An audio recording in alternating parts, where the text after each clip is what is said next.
রানা আর আমি একসাথে বাইরেছি কিন্তু টুকটাক খাবার খাই নেই তা মনে পড়ে না।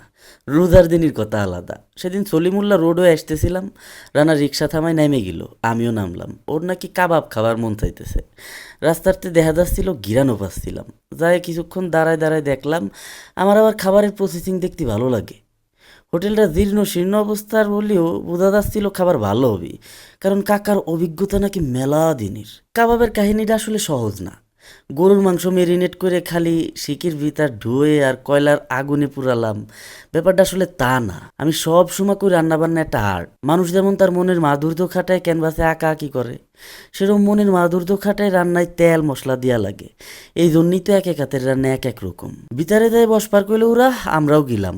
মানুষ সব সময় রোহানে আছে। চইলা এলো লুচি। রানা রুটি বা পরোটা চাইছিল, কিন্তু ওকে রোহানে লুচিই করে। তাই নিয়া সাথে সালাদ ছিল।